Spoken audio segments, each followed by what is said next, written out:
আসসালামু আলাইকুম ওয়া রাহমাতুল্লাহ।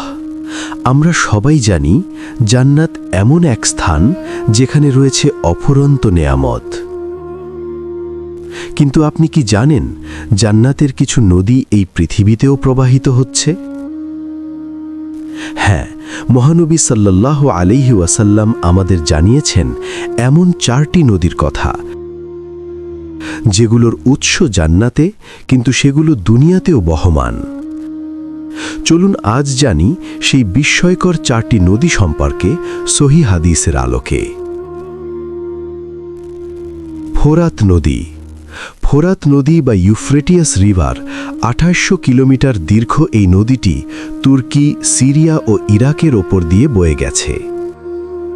আজ থেকে প্রায় 1400 বছর আগে মহানবী হযরত মুহাম্মদ সাল্লাল্লাহু আলাইহি ওয়াসাল্লাম বলে গেছেন, কিয়ামতের আগে শুকিয়ে যাবে এই ফোরাত নদী। ইতোমধ্যে এই নদী শুকানো শুরু করেছে।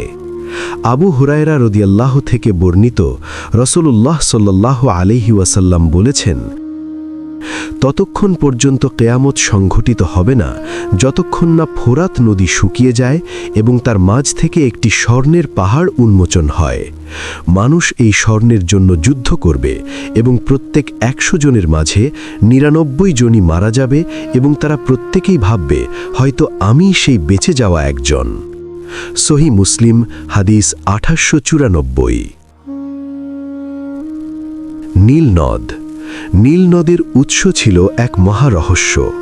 নীল নদটি সহিহ মুসলিমে বিশেষভাবে উল্লেখ করা হয়েছে, যেখানে রাসূলুল্লাহ সাল্লাল্লাহু আলাইহি ওয়াসাল্লাম বলেছেন, নীল ও ফোরাত জান্নাতের নদীগুলোর মধ্যে রয়েছে। নীল নদ ইসলামের ঐতিহ্যের সঙ্গে সবচেয়ে বিখ্যাত সংযোগ হল নবী মুসা আলাইহিস সালামের গল্প। তার মা ফেরাউনের আদেশ থেকে তাকে রক্ষা করার আশায় একটি ঝুড়িতে রেখে নীল নদে ভাসিয়ে দেন, যা অবশেষে ফেরাউনের পরিবারের কাছে পৌঁছে যায়। মুসার নবী হওয়ার যাত্রা শুরু হয় সেখান থেকেই। মহানবী সাল্লাল্লাহু আলাইহি ওয়াসাল্লাম মিরাজে গিয়ে জান্নাতের 4টি নদী দেখেছেন, 2টি বাহ্যিক ও 2টি অভ্যন্তরীণ। বাহ্যিক নদী 2টি দুনিয়ায় প্রবাহমান, নীল ও ফোরাত। হুরায়রা রাদিয়াল্লাহু থেকে বর্ণিত, তিনি বলেন, রাসূলুল্লাহ সাল্লাল্লাহু আলাইহি ওয়াসাল্লাম বলেছেন, সাইহান, জাইহান 2টি নদ এবং ফোরাত ও নীল 2টি নদ, এসবের প্রত্যেকটি জান্নাতের নদ-নদী সমূহেরই অন্তর্ভুক্ত হবে। সহিহ মুসলিম হাদিস 2839। তুরস্কের জাইহান নদী। সহিহ মুসলিমে জাইহান নদীকে জান্নাতের নদীগুলোর মধ্যে একটি হিসেবে উল্লেখ করা হয়েছে। অর্থাৎ পৃথিবীতে আমরা যেসব উপহার উপভোগ করি তা জান্নাতের অফুরান্ত দানের একটি ক্ষুদ্র ঝলক। এই নদীটি পূর্ব তারস পর্বতমালার নুরহাক পর্বত থেকে উৎপন্ন হয়ে প্রায় 500 কিলোমিটার প্রবাহিত হয়ে ভূমধ্য সাগরে গিয়ে মিশেছে। এটি প্রাচীনকাল থেকেই একটি প্রাকৃতিক সীমানা ও বিভিন্ন সভ্যতার জন্য গুরুত্বপূর্ণ সম্পদ হিসেবে পরিচিত ছিল।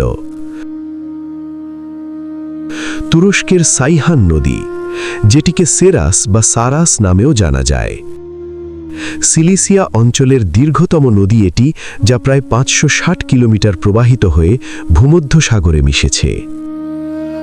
প্রাচীন লেখকরা সিহান নদী সম্পর্কে বিস্তরভাবে লিখেছেন। এই নদীটি সিলিসিয়া অঞ্চলের সভ্যতা বিকাশে গুরুত্বপূর্ণ ভূমিকা পালন করেছিল। এই নদীটি কৃষি ও বিদ্যুৎ উৎপাদনের জন্য গুরুত্বপূর্ণ ভূমিকা পালন করে। এখানে গম, ভুট্টা, বার্লি, তুলা, ফল ও সবজি চাষ করা হয়, যা লোকীয় অর্থনীতির একটি বড় অংশ। অন্য এক বর্ণনায় আছে, রাসূলুল্লাহ সাল্লাল্লাহু আলাইহি ওয়াসাল্লাম বলেছেন, সিহান ও জাইহান, ফোরাত ও নীল প্রত্যেক নদী জান্নাতের নদ-নদী সমূহেরই অন্যতম। প্রিয় ভাই ও বোনেরা, জান্নাত শুধু কল্পনা নয়, এটি একটি বাস্তব জগৎ, যার কিছু নিদর্শন আমরা এই পৃথিবীতেই দেখতে পাই। নীল নদ ও ফোরাত নদ আমাদের মনে করিয়ে দেয় আমাদের আসল গন্তব্য জান্নাত। আল্লাহ আমাদের সবাইকে জান্নাতুল ফিরদাউস দান করুন। আমিন।